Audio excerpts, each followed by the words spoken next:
अभीरा के हाथ लगा मिस्टर मित्तल के खिलाफ बहुत बड़ा सबूत, और यही सबूत अब पूरी कहानी की दिशा बदलने वाला है।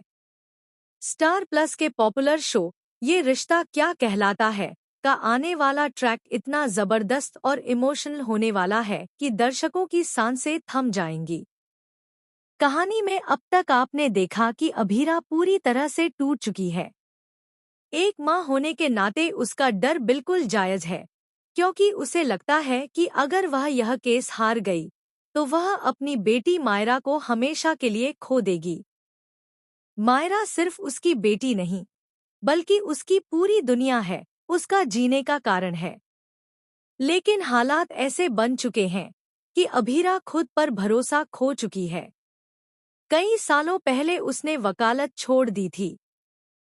उस समय उसने सोचा था कि वह अपनी फैमिली को वक्त देगी, लेकिन आज वही फैसला उसके सामने सबसे बड़ी कमजोरी बनकर खड़ा है। कोर्ट केस, दलीलें, सब कुछ अब उसे अनजाना सा लगने लगा है। इसी वजह से वह अरमान से साफ शब्दों में कह देती है कि वह यह केस नहीं लड़ सकती। उसकी आवाज में डर साफ झलकता है। वह कहती है कि अगर उसने कोशिश की और हार गई तो वह सिर्फ केस नहीं हारेगी, बल्कि अपनी मायरा को भी हमेशा के लिए खो देगी। अरमान उसे समझाने की कोशिश करता है, उसे हिम्मत देता है, लेकिन अभीरा के दिल में बैठा डर उसे आगे बढ़ने ही नहीं दे रहा। दूसरी तरफ कहानी में असली खेल खेल रहा है मिस्टर मित्तल। वह हर हाल में चाहता है कि सच सामने न आए, इसलिए वह अपने आदमियों को भेजता है जो अभीरा को रास्ते में ही रोक लेते हैं। वे उसे बेहोश कर देते हैं ताकि वह कोर्ट तक पहुंच ही न सके। जब अभीरा होश में आती है तो वह खुद को एक बंद कमरे में पाती है। उसकी घबराहट और बढ़ जाती है। वह समझ जाती है कि यह सब एक सोची समझी साजिश है।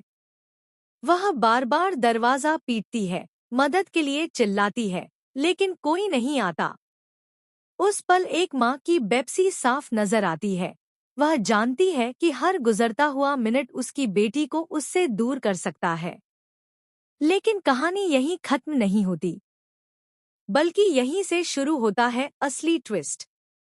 उसी दौरान अभीरा को एक ऐसा सुराग मिलता है जो सब कुछ बदल सकता है।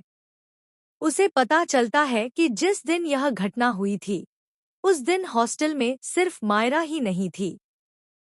वहां और भी कई लड़कियां मौजूद थीं, जिन्होंने पूरी घटना अपनी आंखों से देखी थी।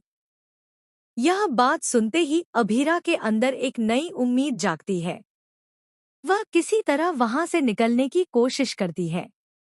दूसरी तरफ मुक्ति इस केस में अहम भूमिका निभाने वाली है। वह उन सभी लड़कियों को ढूंढने निकलती है जो उस दिन हॉस्टल में थी। काफी कोशिशों के बाद उन्हें एक लड़की मिलती है जो सच बोलने के लिए तैयार हो जाती है।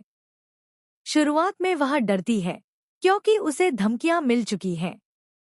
लेकिन जब वह मायरा की हालत देखती है और अभीरा का दर्द समझती है तो वह हिम्मत जुटाती है।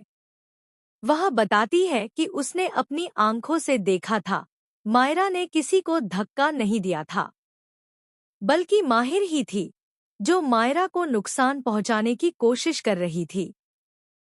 यह बयान पूरे केस की दिशा बदल देता है। लेकिन दोस्तों, असली झटका अभी बाकी है। जब यह गवाही कोर्ट में पेश होने वाली होती है, तभी अचानक वह लड़की गायब हो जाती है। हर कोई हैरान रह जाता है। मुक्ति और अरमान उसे ढूंढने की कोशिश करते हैं, लेकिन उसका कोई पता नहीं चलता। इसी बीच अभीरा को एक और बड़ा सबूत मिलता है, एक सीसीटीवी फुटेज। इस फुटेज में साफ दिखाई देता है कि माहिर ही मायरा को धक्का देने की कोशिश कर रही थी। लेकिन जैसे ही यह फुटेज कोर्ट में पेश किया जाता है, मिस्टर मित्तल का वकील दावा करता है कि यह वीडियो फेक है। कोर्ट में हड़कंप मच जाता है। जज भी कंफ्यूज हो जाते हैं। अभीरा की उम्मीदें एक बार फिर टूटने लगती हैं। तभी कहानी में आता है सबसे बड़ा शॉकिंग ट्विस्ट। अरमान को पता चलता है कि इस पूरे केस के पीछे सिर्फ मिस्टर मित्तल ही नहीं, बल्कि कोई और भी है। कोई ऐसा जिस पर अभीरा ने हमेशा भरोसा किया।